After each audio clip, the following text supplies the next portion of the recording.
senhores telespectadores, agora neste último dia 10 de junho, o Museu da Presidência da República teve uma ideia que me parece muito feliz. Organizaram aqui em Setúbal, na antiga sede do Banco de Portugal, que é na Avenida Luísa Todi, uma exposição sobre emigração. A ideia parece muito boa, porque, como sabem, o 10 de junho é, por um lado, o dia de Camões, porque diz-se que foi nesse dia que ele morreu, eu não tenho a certeza disso, mas, enfim, é a data que está marcada. É o dia das comunidades portuguesas dispersas por todo esse mundo e é o dia de Portugal. Aliás, eu penso que Portugal é o conjunto das comunidades espalhadas pelo mundo. Portugal não somos só nós, este paísinho aqui na esquina da Europa, não. Portugal é todo esse conjunto espalhado pelo mundo e esse conjunto é muito importante. Logo à entrada da exposição, do lado esquerdo de quem entra, está uma legenda muito clara que apresenta os números verdadeiros e atuais do que é a nossa imigração. A legenda chama-se Movimento Migratório Português e podem ler aqui. Na Europa temos 1.575.000, etc. Na América 2.889.000. Bom, devo dizer que o total disto está além, são 4.998.000, portanto, números redondos, 5 milhões de portugueses que vivem fora de Portugal. Como o último censo indica, como portugueses que vivem cá dentro, 10 milhões, temos metade lá fora e o dobro cá dentro. Penso, portanto, que foi uma ideia feliz, no dia de Camões, realizar esta exposição. É uma exposição que faz pensar em muitas coisas. Imigrantes e Camões. Porquê? Bom, é que realmente Camões também foi um imigrante. Eu recordo-me que no dia 10 de junho de 1977, um dos órgãos governativos mais importantes publicou um jornal chamado exatamente O Imigrante, para distribuir por todos os imigrantes portugueses por esse mundo. Eram muitos milhões de exemplares e esse jornal devia ser feito num certo jornal de Lisboa, mas depois outros protestaram, eu também quero, combinou-se, o Século fazia uma parte, e a Notícias outra, o Comércio de Janeiro outra, o Comércio do Porto outra, cada um fazia 4 páginas, e para ficar o número certo, convidaram o Jornal do Fundão a também fazer 4 páginas. O diretor do Jornal do Fundão, que era muito meu amigo, o meu grande amigo António Paulo, pediram-lhe assim à pressa, já havia poucos dias, 4 páginas sobre imigração e Camões. E pediu-me a mim, dê-me lá um jeito. E eu escrevi um artigo chamado Camões, esse imigrante. E tive um problema. Mas porquê que Camões teve de emigrar? Sem dúvida, Camões era um dos homens mais qualificados, mais talentosos, mais valiosos do seu tempo. E, todavia, ele teve de emigrar. Ele não encontrou trabalho em Portugal. Ninguém lhe quis dar. Porquê? Bom, há uma razão complicada. Foi isso. Devo dizer que foi ter que escrever esse artigo, fez apaixonar pela pesquisa da vida de Camões. Camões foi realmente perseguido. Aqui não o empregavam porque queriam-lhe mal e, portanto, ele foi para a Índia, ia por uma missão de poucos anos, mas ficou por lá 17 anos e quando voltou ainda voltou tão pobre como tinha partido, só que trazia na bagagem o manuscrito dos Lusíadas, que devia vir muito adiantado, não vinha acabado, com certeza que não vinha. Bom, do lado direito da exposição há outra grande legenda, também muito bem escrita, mas essa legenda explica que na exposição alude-se aos principais movimentos migratórios desde 1900 a 1980. Bom, esta maneira de dizer pode originar algumas confusões. Um visitante que venha aqui e que de todo em todo não saiba nada de história, pode ficar convencido que os principais movimentos migratórios se deram entre 1900 e os anos 80 e 1980, durante estes 80 anos. Bom, é claro que não é isso que a legenda quer dizer, não é. A legenda quer dizer que isto não é uma exposição histórica. Isto não abrange toda a imigração portuguesa, que é tão antiga como Portugal, ou mais. Não, isto abrange um curto período, que é o período que se situa entre 1900 e 1980. Porquê? Bom, porque é desse período que havia mais memórias, mais vestígios, mais peças enternecedoras, mais pinturas, e, portanto, é esse pequeníssimo período, que aqui se expõe. A imigração, como lhes disse, em Portugal, vem desde sempre. Portugal foi sempre um cais de onde muita gente parte e onde alguma gente volta. Há uma frase, eu já a tenho dito nos programas, porque é das frases mais bonitas que se fizeram para exprimir este caráter do português para a imigração. É uma frase do padre António Vieira: um palmo de terra para nascer e o mundo inteiro para morrer. Esse foi sempre o destino português. É claro que na nossa história o principal destino da imigração portuguesa foi no século XVI, XVII, XVIII, XIX e ainda uma parte do século XX, o Brasil. Merece uma referência especial a nossa imigração para o Brasil. Os portugueses começaram a embarcar para o Brasil logo no século XVI e em grande quantidade. Fala-se, por exemplo, muito pouco, de uma expedição que levou cerca de 1000 pessoas, que era dirigida pelo cronista João de Barros, que se associou ao tesoureiro mor Fernando Alves de Andrade. Arranjaram 10 navios e levaram perto de 1000 pessoas para, enfim, uma das capitanias que eles esperavam povoar. Eles conheciam mal a região, os capitães dos navios não conheciam ali o regime das águas, os navios foram apanhados naquela redemoinhos e morreu quase tudo. Bom, a imigração para o Brasil tem essa primeira fase povoamento, fundação das primeiras cidades, parece a Bahia, parece o Rio de Janeiro, é uma fase heroica, mas depois tem duas fases que são muito importantes e de que as pessoas não costumam falar. A primeira é a fase da árvore das patacas. O que acontece é que nos últimos anos do século XVII, mas mesmo no fim, em 1698, 99, apareceram no Brasil grandes lençóis, grandes jazidas de areias auríferas, e a lavagem das areias permitia, com uma certa facilidade, recolher barras de ouro. Fundiam-se as areias e depois, essas chamavam-se minas de ouro, realmente não eram minas, mas eram, enfim, depósitos auríferos, atraíram uma quantidade enorme de pessoas. Há aqui leis sobre leis para proibir que as pessoas vão embora, era sobretudo gente do norte, gente dos distritos do Porto, de Braga, lá de cima de Bragança, atrás dos montes, aquela gente embarcam nos portos do Rio Douro, em navios. Muitos deles vão clandestinos, outros deles não vão, mas milhares e milhares e milhares de pessoas vão tentar a sua sorte para o Brasil. E com o aumento ao ouro, muitos enriquecem. E cria-se uma lenda.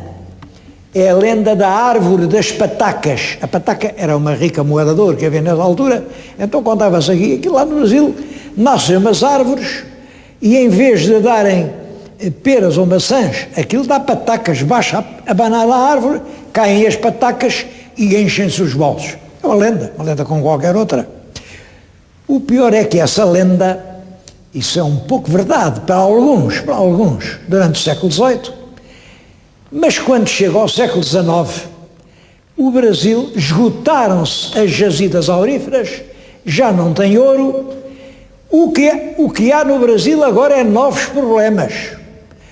Uma grande parte do trabalho brasileiro era feito por escravos importados da África, escravos africanos.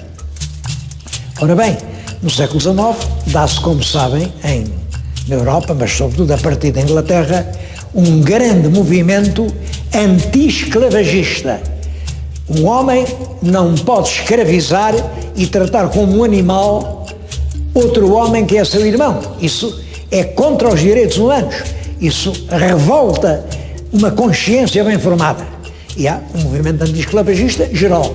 É claro, e os políticos brasileiros, inteligentes, esclarecidos, pensaram, isto amanhã vamos ter que acabar com a escravatura, e começaram a importar trabalhadores que não eram escravos aqui em Portugal. E dá-se então um outro, já no século XIX, isso aí por meados do século 1850, um grande movimento, os navios saem do porto, cheios de gente que vão trabalhar para o Brasil. Já não vão agora para as minas, já não há minas, não.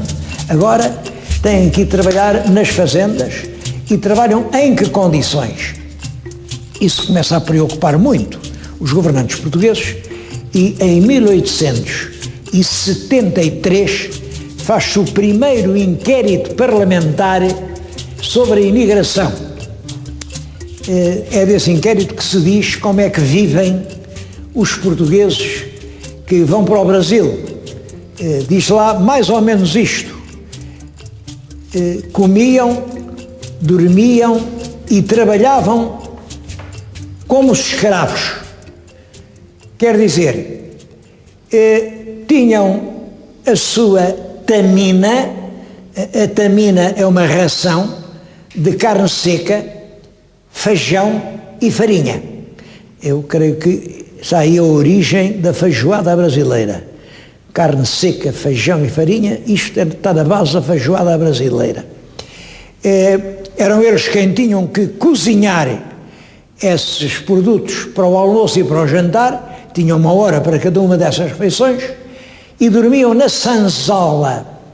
A sanzola era uma pequena casa, só com uma divisão, só com um quartinho. O quartinho não era assoalhado, era terra, e tinha uma porta e tinha uma janela.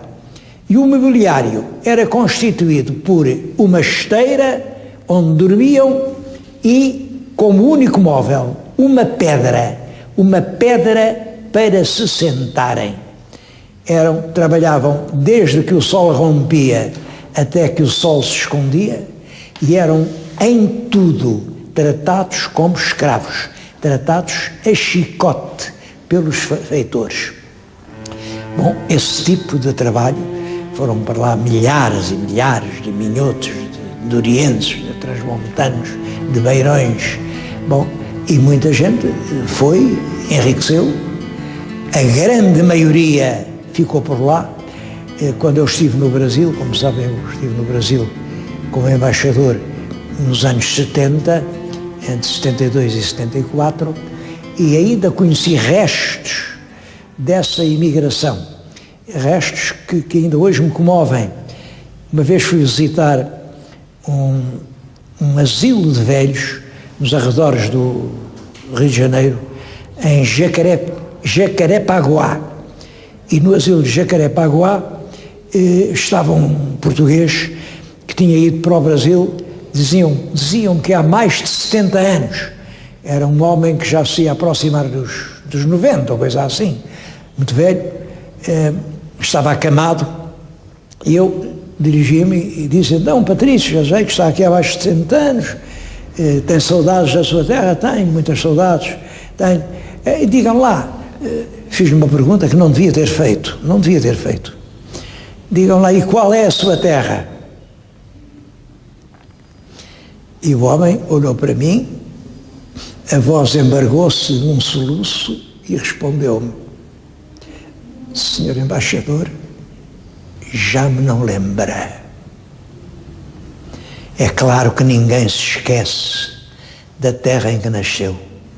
Esse pobre homem apenas não queria que na terra dele soubessem que ele tinha acabado assim, miseravelmente, na enxerga de um asilo.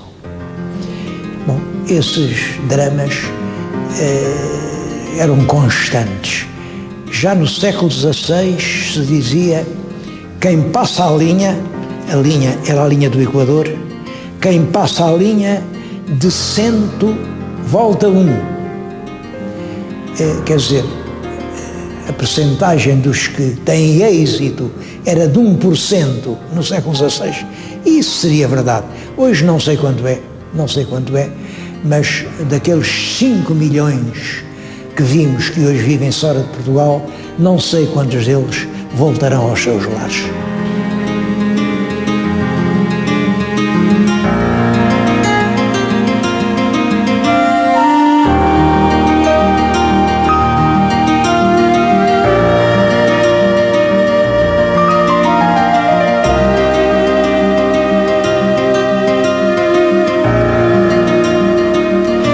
Diz uma legenda muito bem escrita que além está, o português imigrado tinha sempre um sonho de pedra e cal. Era poder um dia voltar à sua terra e fazer uma casa. Bom, temos aqui um exemplo paradigmático da casa do brasileiro. Aliás, é uma casa que existe em Faf. Faf deve uma grande parte do que é a imigração no Brasil. Muita gente dali foi para o Brasil e muitos, ao voltarem, fizeram as suas casas. Na casa do brasileiro, chama-se isto é na segunda metade do século XIX, a casa do brasileiro. Em regra, há sempre uma torre. Ora bem, as casas hoje não têm torres, como sabem. Na nossa casa não há torre nenhuma, as torres eram do tempo da guerra. Simplesmente, no norte do país, as casas senhoriais, casas feudais, tinham uma torre que dominava, era a torre que representava o senhorio, o poder. Bom, e o homem que tinha saído daqui com uma mão atrás e outra à frente, ao voltar queria parecer senhor e fazia a sua casa com a sua torre senhorial. No norte, eu tenho mostrado nos programas centenas e centenas de casas de brasileiros.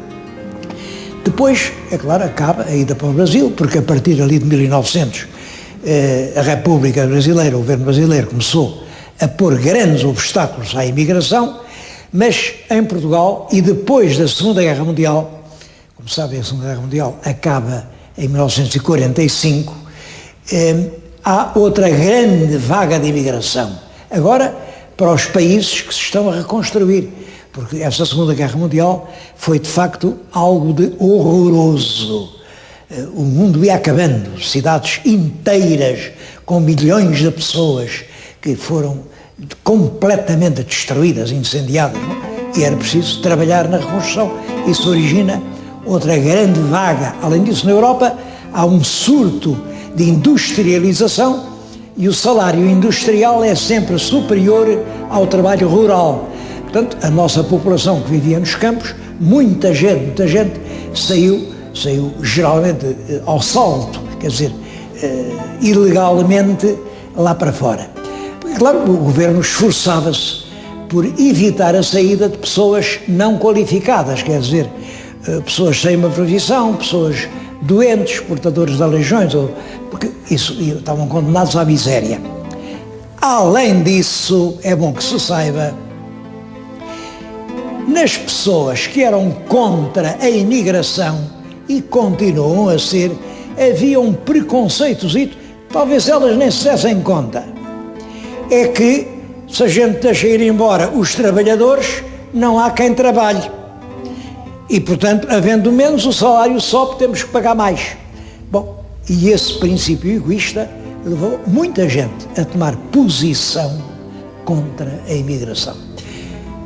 Outros tomaram posição a favor. Aliás, o tema imigração era, em Portugal, já no século XIX, um dos temas mais vivos da nossa atividade mental. Olha, o grande Alexandre Herculano, nos seus opúsculos, há muitos e lucidíssimos, dos escritores que trataram do assunto com maior realismo e maior energia. O Oliveira Martins, o Ramalho Ortigão, o Dr. Afonso Costa. Afonso Costa tem uma tese de concurso universitário, em que é abertamente a favor da imigração, dizendo até que na imigração está o futuro do país.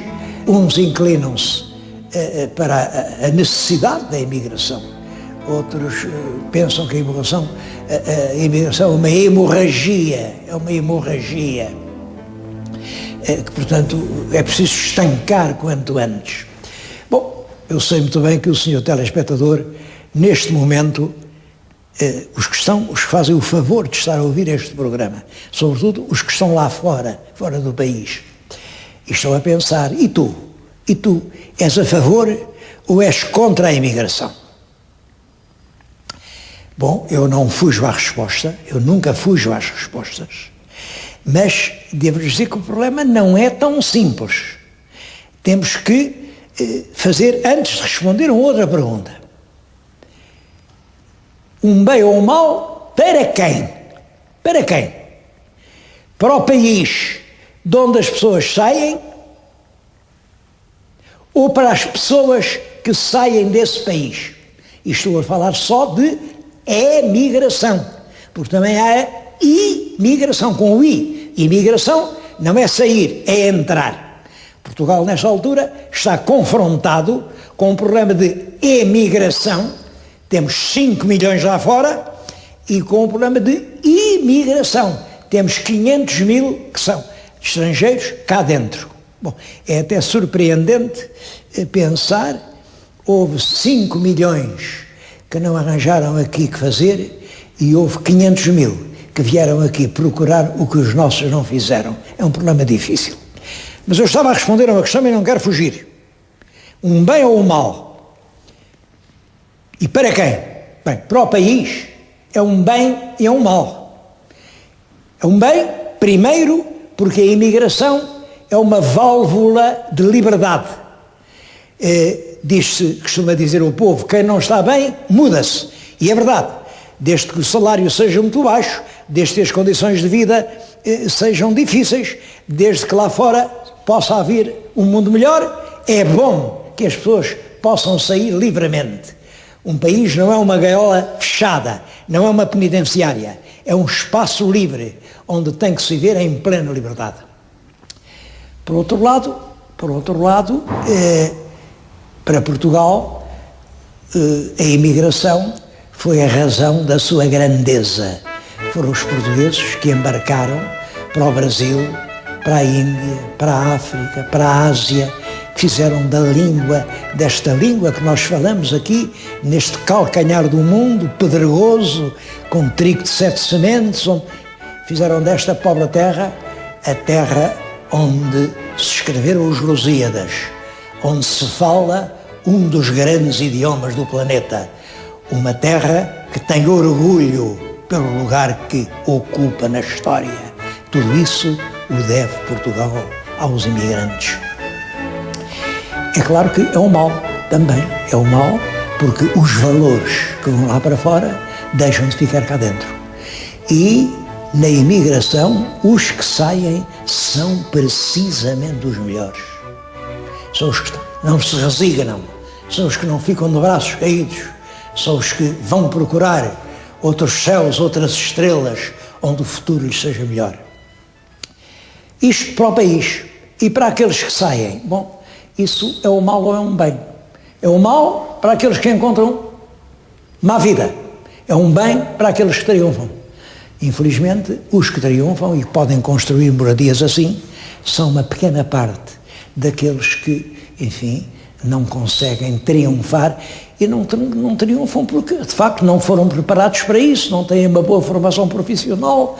Bom, quero acabar, estou no fim do programa, quero acabar por dizer que penso que esta exposição, feita pelo Museu da Presidência da República, é um bem. É um bem numa altura em que em todo o mundo se presta a estes problemas a maior atenção. Tenho nas minhas mãos o último número do Boletim da Unesco, o último número, que é precisamente consagrado aos movimentos de migração. Cá está um grupo de imigrantes. Bom, e que tem, por dentro, um artigo exatamente consagrado a um museu da imigração que existe em Portugal, em Faf. É um museu notável e, para mim, é uma grande alegria que num boletim desta natureza e desta importância, o Museu de Faf, Terra de Imigrantes, venha referido. Portanto, parabéns ao Museu da Presidência por esta iniciativa. Mas tenho de lembrar que não é só prestar a homenagem aos imigrantes que agora é preciso. O que é preciso é apoiá-los. É preciso que o Ministério dos Estrangeiros, através dos consulados, os proteja, os ajude. É preciso que o Ministério da Educação reforce também o seu trabalho nas escolas para ensinar português aos filhos dos imigrantes. É preciso criar condições para que eles se sintam cada vez mais abraçados à sua pátria de origem. Está agora, ainda ontem vi no Jornal do Fundão um artigo realmente de justa indignação, porque agora obrigam os jornais de província que iam para os imigrantes a pagar, para os seus correios estão cada vez mais caros, portanto os jornais chegam lá por um preço que muitos deles já não podem pagar. Ora, acho que este país não faz nada de mais se pagar ele o selo do jornalzinho lá da terra que leva as notícias aos imigrantes, àqueles que têm saudades e fizeram tanto por nós.